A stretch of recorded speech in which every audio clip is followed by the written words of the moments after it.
Iya iya iya iya. Jadi suaranya sampean Ini Mbak. putus-putus. Sebentar ya, kamu tahu kan Iya setiap mau curhat. setiap kali telepon masuk, secara langsung dan tidak langsung saya masukin ke Facebook sama YouTube, jadi jangan menyebut nama siapapun termasuk namamu sendiri, karena Siap. kalau sudah viral saya tidak akan take down. Iya. Kenapa sayang? Kenapa sayang? Halo? Halo? Halo?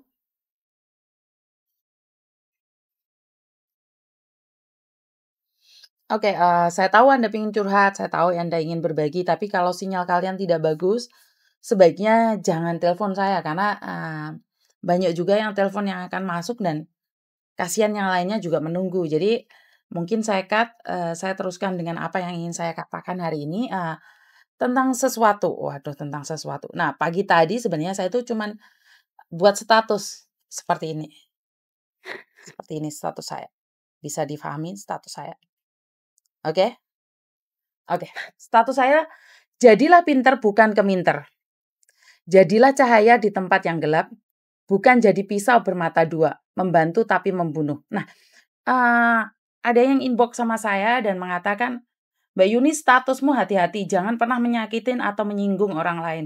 Karena kamu banyak yang terpesona olehmu, banyak yang apa itu? Kamu jadi anutan."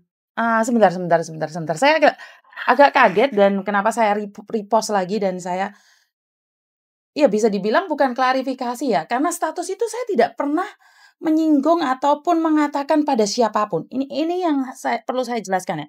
Saya berkali-kali, status saya di Facebook ataupun di YouTube, saya tidak pernah ingin menyinggung siapapun. Saya tidak ingin, bergesekan dengan siapapun. Jadi mohon difahami ya, dari kata-kata saya ini, jadilah pinter bukan keminter. Jadilah cahaya di tempat yang gelap, bukan jadi pisau bermata dua, membantu tapi membunuh. Nah, ini artinya banyak sekali, Mbak. Karena dari beberapa hari ini banyak ya keluhan-keluhan itu datang ke saya ya. Jadi kata-kata ini setelah saya baca buku, ternyata di dunia nyata itu ada. Ada orang yang sok pinter, dia punya ilmu tidak ingin berbagi, giliran berbagi dia marah-marah. Dan itu adalah saya.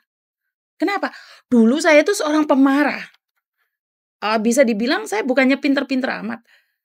Kalau ada yang kenal saya zaman-zaman dahulu itu saya tuh keminter, sombong. Karena itu saya mengingatkan diri saya sendiri. Jadi saya tidak ingin ada siapapun di sini dalam status saya sedang menjatuhkan atau menghina ataupun menyindir. Tidak, Mbak. Kata-kata yang keluar dari saya ini saya mengingatkan diri saya. Betapa saya tuh seperti itu dulu dan karena saya sudah ditegur Tuhan, kaki saya patah, dan saya punya penyakit kanker, kenapa saya sekarang menjadi merendah? Karena saya tahu, harta, jabatan, kekayaan itu adalah titipan Tuhan. Dan paling utama adalah saya diberi kesempatan untuk melakukan kebaikan karena saya sudah ditegur Tuhan. Ini yang pertama ya. Kenapa saya bilang jadilah pinter bukan keminter. Jadi dulu saya itu apapun gak takut. Saya tuh sok banget dan bisa dibilang arogan. Jika kalian kenal saya pada tahun 2004, 5, 6, 7, 8, 9, 10 sampai 12 itu saya arogan banget, Mbak. Itu nyata. Jadi kenapa saya ini sedang mengingatkan diri saya. Kalau ada di antara kalian yang tersinggung, saya sekali lagi minta maaf. Dan jadilah cahaya di tempat yang gelap. Ini artinya adalah saat kamu mampu memberikan penerangan pada orang lain di tempat gelap, mereka tuh sangat membutuhkan kamu. Tapi kalau di tempat terang nggak butuh, Mbak, nggak butuh cahaya, nggak butuh orang pinter. Karena itu juga terjadi pada saya. Waktu saya di Mako, saya punya boarding house. Saya selalu merasa, wah, saya pinter, saya paling dibutuhkan. Padahal salah. Karena saya merasa sombong. Ini mengingatkan diri saya sendiri, saya tidak ada hubungan dengan orang lain. Jadi maknanya banyak sekali ya, Mbak ya.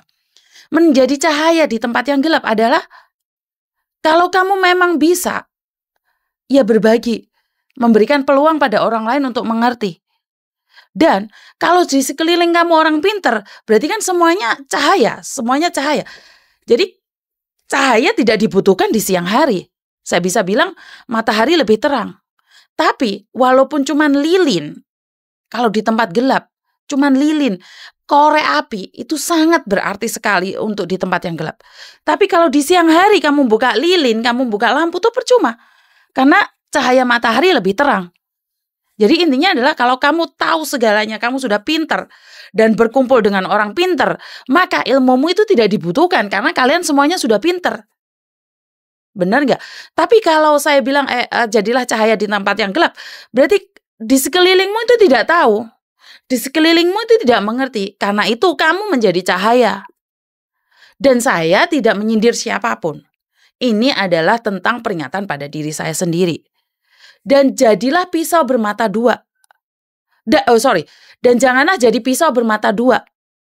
Membantu tapi membunuh. Nah, ini banyak kejadian.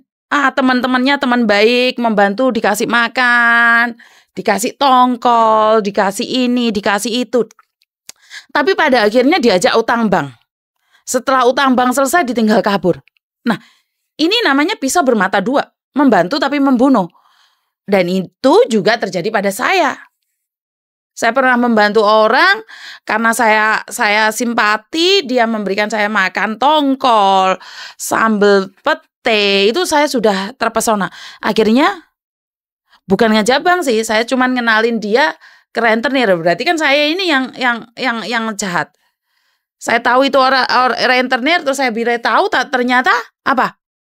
Si rentenirnya bohongin, si dianya bohongin, yang kena saya nggak dapat uang. Nah, begitu juga dengan money laundry. Money laundry kan seperti itu. Pisau bermata dua, membunuh, membantu tapi membunuh.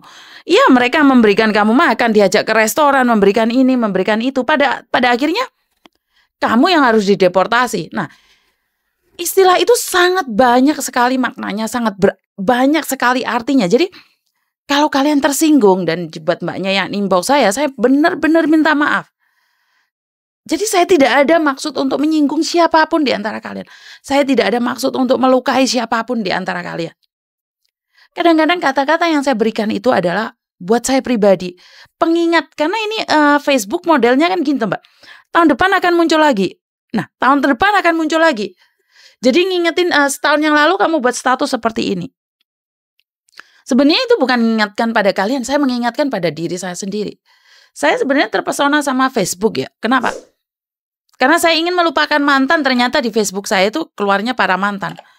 Jadi buat mbak-mbak yang di luar sana, jangan pernah baperan dengan status saya, jangan pernah emosi ataupun jangan pernah salah sangka dengan status saya. Sebentar ya. Wai? Manong. Manong, hai.